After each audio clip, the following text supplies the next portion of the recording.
truly embarks the start of the Illinois State Fair for 2024. The ribbon cutting's tomorrow, but the butter cow historically is the start of the fair. So pleased to have with us today for the unveiling the great governor of the great state of Illinois, J.B. Pritzker, and First Lady M.K. Pritzker. Also with us, Lieutenant Governor Juliana Stratton, our State Fair Manager, Rebecca Clark, who's broken records 2 years in a row. No pressure, Becky. Our Illinois County Fair Queen, Natalie Evans, and Kendra Anderson from Midwest Dairy.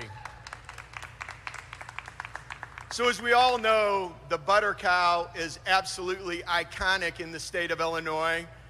It's over 100 years old, and it's 800 pounds of sculpted butter.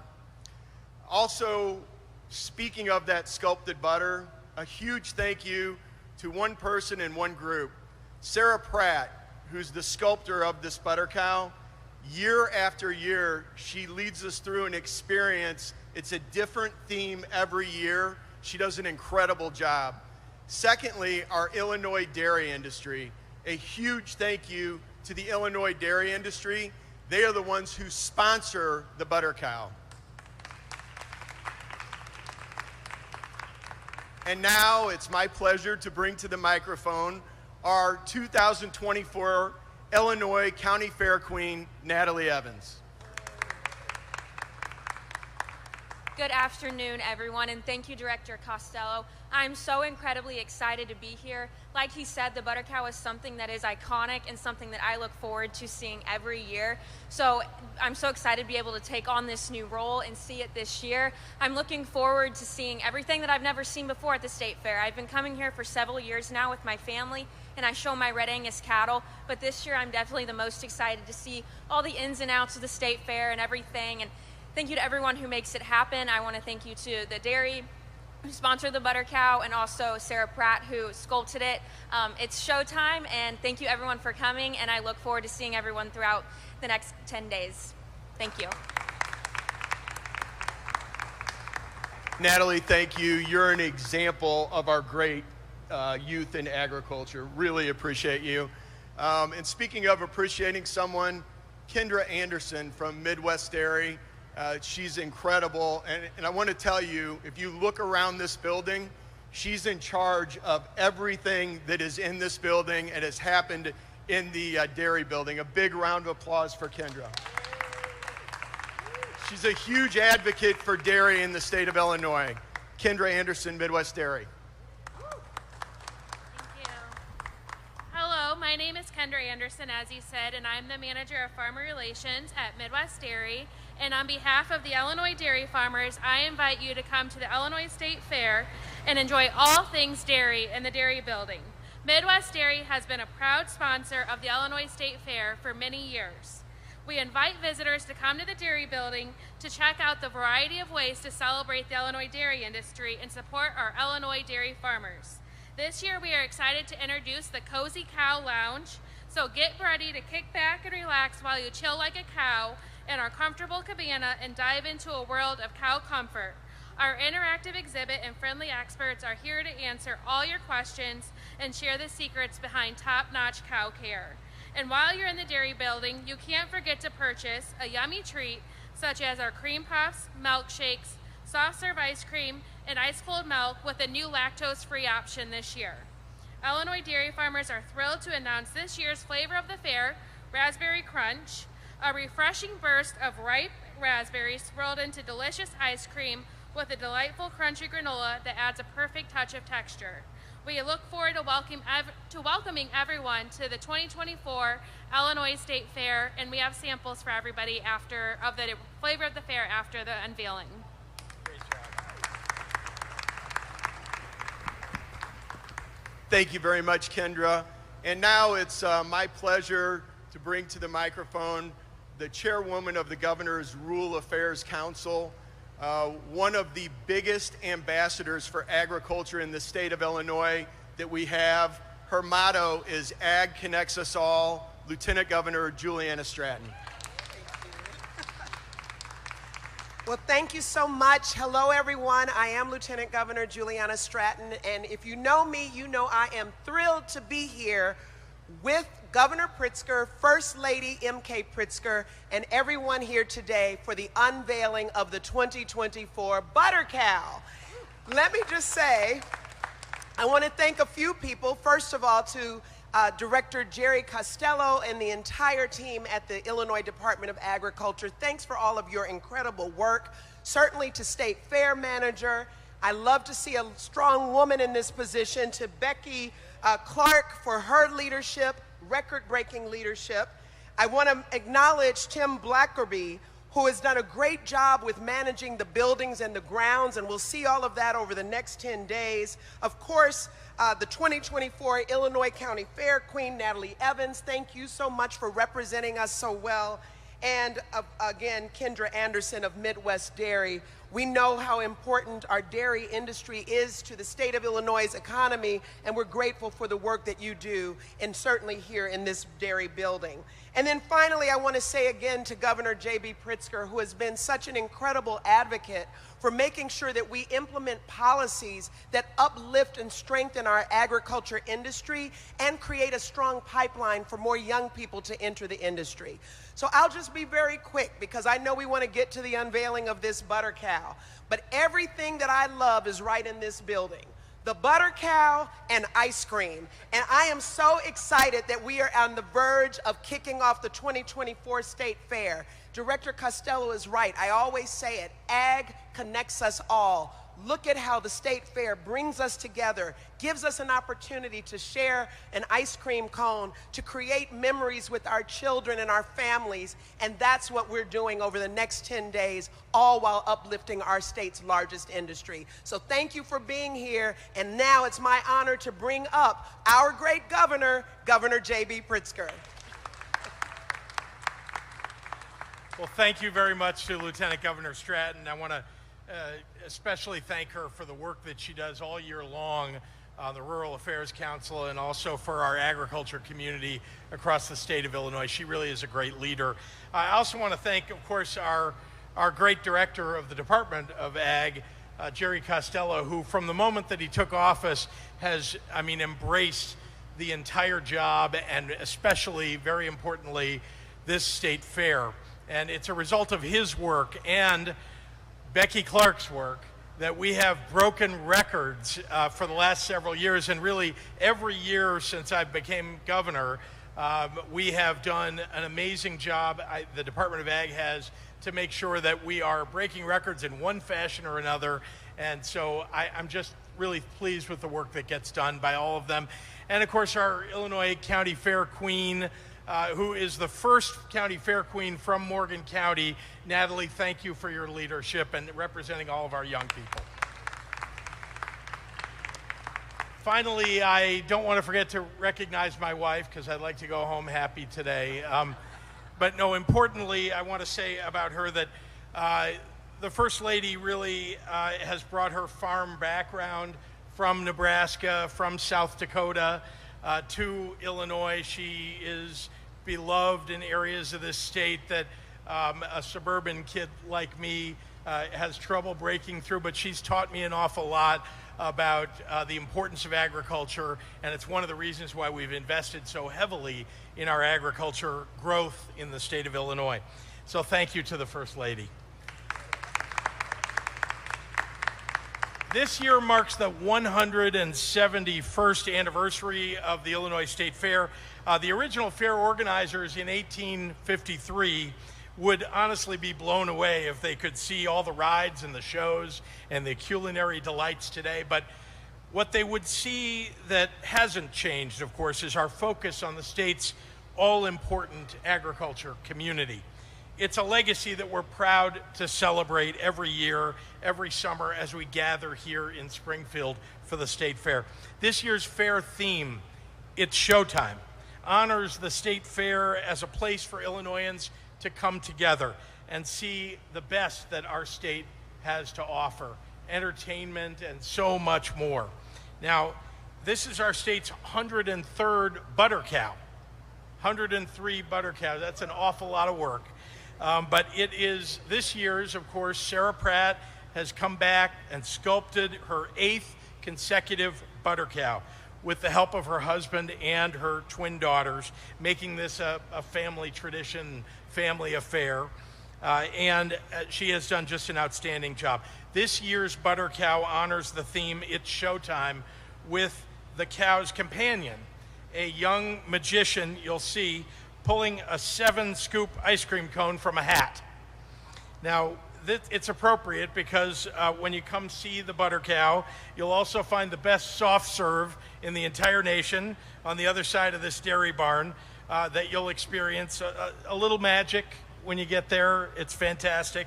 I want to thank again the Midwest Dairy Association and Kendra Anderson. Thank you very much for sponsoring every year. Illinois has stood as a beacon of progress and innovation and opportunity, with agriculture as the backbone of our achievements, and it will continue to propel us forward for generations to come. And with that, we're here to unveil the butter cow, but I want to welcome everybody and also invite everybody to this year's great state fair. It's the best one yet. Now let's go unveil the cow.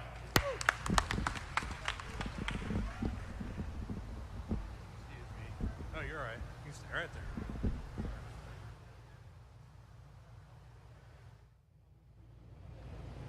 3, 2, 1.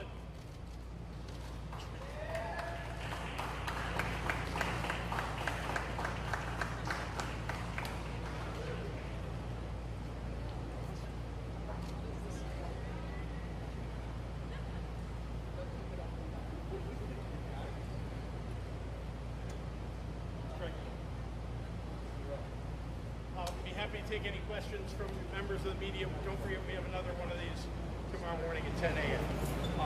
Yes, Brendan. Governor, thank you.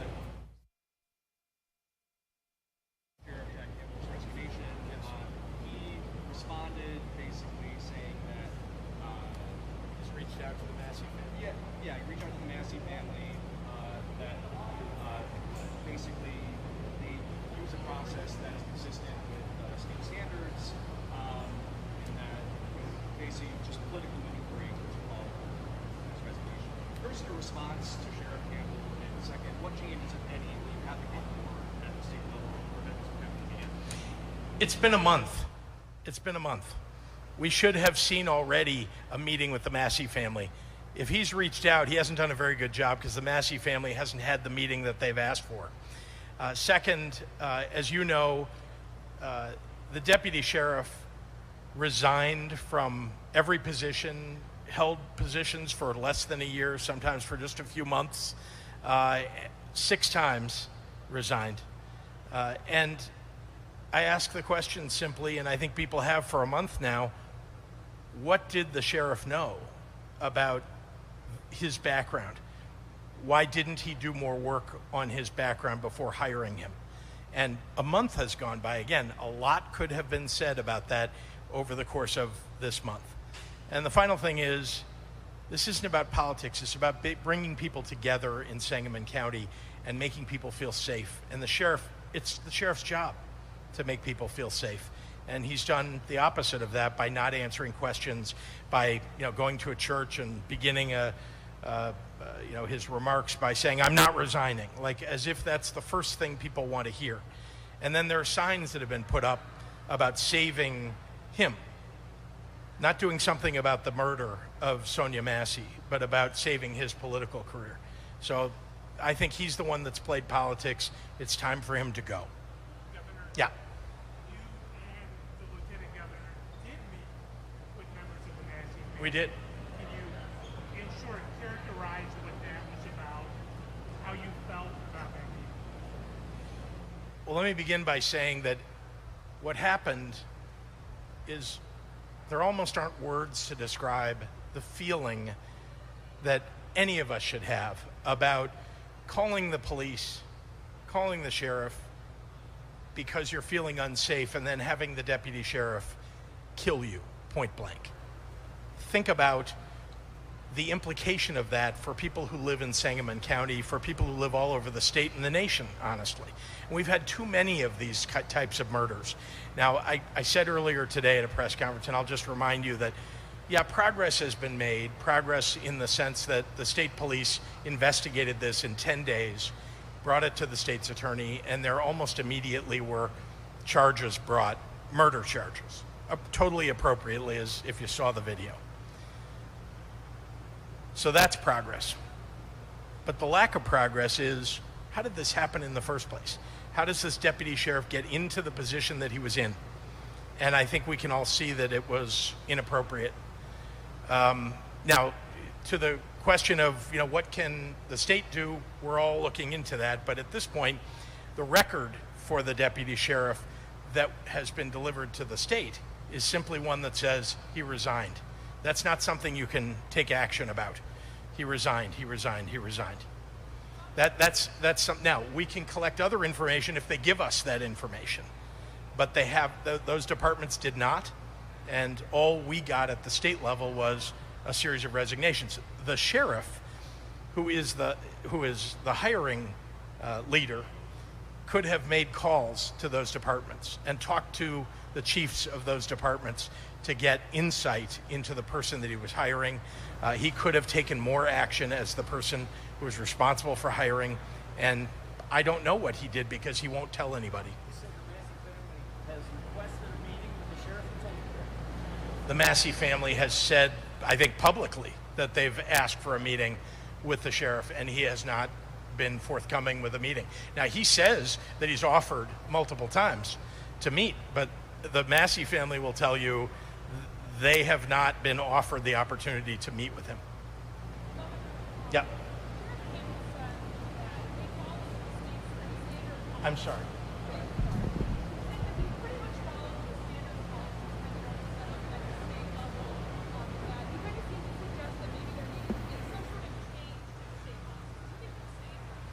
This isn't about state policy. The sheriff of Sangamon County can do what he thinks is the right thing to do to hire the right people to work for his department. The state shouldn't have to set policy for him to hire, to do background checks, not just background checks, but reference calls on the people that they're hiring. Look, I don't think we know what he did because he's been unwilling to tell us. So when he says he's followed some state standard, you know, if the state has it's not the standard that each person who is in a hiring position across the state should be thinking about. They need to be thinking about the care and safety specifically of people in their county. And so I just want to know, and he's been unwilling to answer the questions. Again, if he'd been willing to do these things and act, and he's had a month, I think there would be a lot less frustration and a lot more, perhaps, a sense of safety. But none of that was done by this sheriff. Yeah. No. Oh, thank you. Everything you've said, how do you apply that in your own running of the administration or of operating the previous businesses you've had? In terms of being accountable, I mean, if a trooper flies off the handle, is that Brendan Kelly's head on a stick? No, but a month has gone by. First of all, a terrible act occurred by somebody under his leadership and tutelage. Then a month has gone by. Nothing, apparently, has been done, or he won't reveal it. Well, yeah, but he apparently hired somebody that he either didn't know the background of, or did it because it was recommended by a friend, but clearly isn't willing to share with the public, who deserves an answer to this question. And this isn't the only question he has an answer. Why haven't you met with the Masseys? It's really not that hard. They would be willing to meet. Why hasn't he met with them? I met with them. The lieutenant governor met with them. We heard from them what their deep concerns are. By the way, he doesn't have to act on every one of those things, but he needs to listen to it and figure out what he should be doing and implement some, or at least propose some reform to the people of Sangamon County. He's done none of those things. We've waited and waited and waited, day in, day out, nothing, and now he's simply on defense. Speaking of meetings, Governor, you were interviewed by the vetting committee of the nominee Democratic Party. Kamala Harris, yeah. Is that where it is? Yeah. I would have forgotten. You were not interviewed by her. I had several discussions with her. And your thoughts on that, the way it turned out to be? I'm thrilled. I'm thrilled. Governor Tim Walz is a terrific guy who cares deeply about the people of the United States, has acted upon that as both a congressman and as a governor, and he himself has served this country as National Guardsman, as a leader in the National Guard. He's also somebody who's been a coach and a teacher, and I think that his career has engendered trust from the people of Minnesota, and I think the people of the United States will react just as people all across Minnesota have, and will elect him the vice president. You're about halfway through your second term. Have you given any thought to maybe re-electing in 2026 and you start to have those? No. Governor, last month, a lot of Republicans, including J.D. Vance, said the reason Governor Shapiro wasn't picked was because of anti-Semitism in the Democratic Party. A lot of Republicans, including J.D. Vance, said the reason that she went with Governor Walz over Governor Shapiro was anti-Semitism within the Democratic Party. Any thoughts on that? Wait, the Republicans are charging anti-Semitism? That is ludicrous. I have to say that you have seen, I think, that the Republican Party has become a party of authoritarianism. It's become a party that seems to reject anybody that doesn't look like their two nominees. They talk about our nominee or the person who will be nominated at the Democratic Convention as someone who's other, and separating her identity. I mean, really, these people, they have no shame. Was it true that she tried to get the cow to have jazz hands? The cow does have jazz hands. You're obviously not looking closely enough. Thank you all very much.